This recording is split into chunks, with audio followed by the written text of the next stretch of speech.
Welcome to Coffee with Belinda Downs.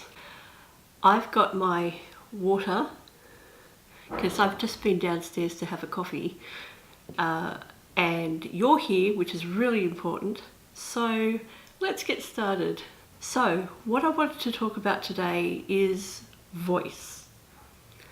And by that, I don't mean in a grammatical sense, as in passive voice. Why would I mean that? I also don't mean my physical voice or signing. What I mean is my ability to get things done and to influence the people around me. I've been thinking a lot about voice lately for a few reasons. So, the first reason is that because I'm on YouTube and I follow YouTubers, I have a few favourite YouTubers, and unfortunately one of my favourite YouTubers passed away the other day. Yeah, it was pretty sad. I won't give any more details except to say that it had a really big impact on me as a viewer, even though I didn't know them personally. And it got me thinking about a few things that I was also thinking about at the time. So the thing that I really appreciated about this YouTuber and their channel is that they were very much themselves, and their voice is going to carry. The channel is still open. Their family is going to continue their channel, and we'll see what that looks like in the coming weeks and months and years. But yeah, it was a really sad loss, and yeah. So I was thinking about voice and legacy in that sense. I also follow a YouTuber, again, I'm not going to mention their names. I don't actually follow them directly. I follow them via what are called hater channels. Now, they're not actually hater channels, they're just called hater channels because these are YouTube channels that critique this other channel, and there are channels that do that. So I don't watch this person directly. I don't want to watch them directly because they're using their voice in a different way. They have a particular problem, and their channel is actually kind of based on this particular problem. I'm being necessarily vague for a reason. But their particular difficulty, their problem, actually has a fix, and it has a reliable fix. But that solution to their problem is something that they don't want to do. So it's particularly difficult. It takes a lot of hard, concentrated work to do what they need to do, but so far they're refusing to do it. And it's actually really frustrating. And one of the reasons why I appreciate these, well, let's call them critique channels, is that these people are using their voice to try to influence her to do the right thing by herself. Now, if she does the right thing, I am very sure that all of these critique channels will just go, yay, finally. But at the moment, it's a real lesson in how to not use your voice. She has such a big platform and she's influencing people the wrong way. Yeah, it's just incredibly sad for a different reason to the other YouTuber.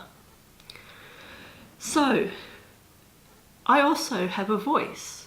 I'm not a major Instagram influencer or anything like that, but where I want to have influence, I've had a bit of influence. I've done a TV commercial that isn't about my face. I've got a tiny section on Gruen.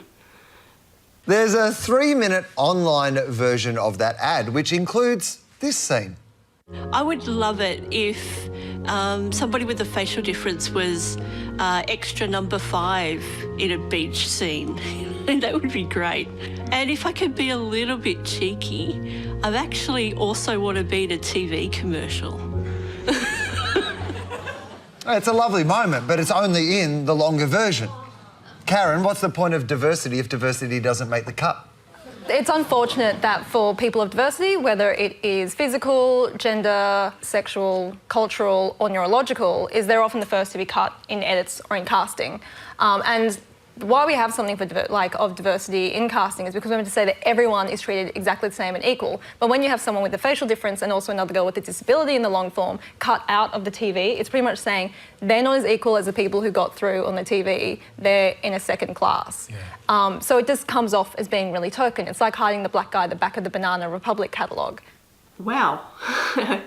I almost got another ad. But I didn't quite meet the criteria, and there's nothing iffy about that. I legitimately didn't quite meet the criteria. It had nothing to do with my face whatsoever at all.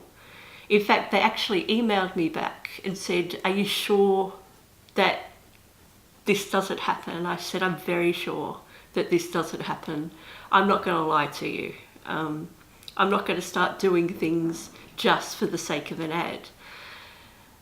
And here's the thing, to tie all this together, what I've been thinking about and why I've been a little bit quiet on Facebook and YouTube, it's given me a bit of time to think about what I should do with my voice. I am in a privileged position. I really am. People listen to me. Now, granted, not everybody listens to me the same way. Not everybody takes on board what I say. There are still some people, and I know none of my Facebook followers are like this, but generally speaking, some people can't hear me because they still see the scars as being louder than my voice. But I hope we're getting to the stage where I'll be able to say something as myself with hopefully integrity and grace, and be able to influence the people around me for good. So what do I do with my voice? What I hope to keep doing is to keep applying for ads. It doesn't happen very often for many people, unless you're a celebrity and people say, "Oh, I'll call on you for this ad because you've already got a profile." So it's a hard slog. I want to keep doing that, and I want to keep doing these YouTube videos too. And now that the noise is abating somewhat, let me put that another way. Now that the noise is getting less, I can pop the camera out at home a bit more and talk to you, because I've really missed you. Really missed talking with you all. Water.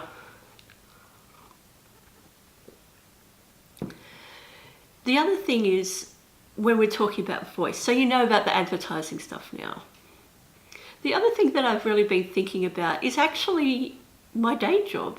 When I'm not on camera, I'm actually presenting linguistics to people where I teach. But I have my dream job. I know, right? So here are people out here, public transport and through the day feeling sorry for me. And I can see them feeling sorry for me. And I have my dream job. I get to influence future influences of children. So the information that I'm giving them will play a part in these adults influencing the voices of children. Like the children's abilities to get wants and needs met and to influence the people around them. That's awesome. Yeah, and I don't think that my current students really get that, because for them, I've just we've just finished week 4, and we've been doing parts of speech. Now, for many people, it's just parts of speech, but we drew a grid. There's a lot of information.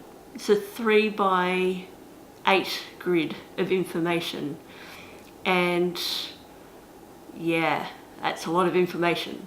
But all of that is helping them influence children's voices in the future, even though I've literally just burnt their brains out in a 2-hour stretch. Do you get what I'm saying? Actually, that's a really pertinent question. That's a really important question. What are you hearing when I'm talking? Not just the words, but the whole thing. What are you hearing? Are you hearing somebody with scars on their face say stuff because you really want to understand? Or are you seeing an ordinary person with a fantastic job and who happens to have scars on their face? What does my voice mean to you? And what does your voice mean to you? No matter where you are in life, what are you doing with your voice? Will you have integrity? And will you leave a legacy of the people that you've influenced for good and the people that you've helped along the way, like the first YouTuber that I talked about, who has sadly passed away but has left an incredible legacy with their voice? Or are you going to be like the other YouTuber who I also haven't mentioned the name of, who has a voice but's just wasting it? And yeah, it's just so sad. So we've all got to make a decision about our voice. Will we use it for good?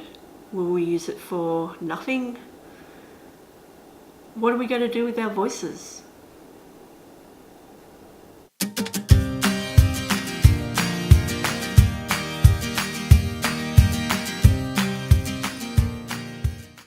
You might have seen on my Facebook page this morning that the fellow and I are celebrating our first year in this new place. So it's been quite a happy day. And yeah, so thank you for all the congratulations. And we're just going to be low key as we usually are. Have a great day.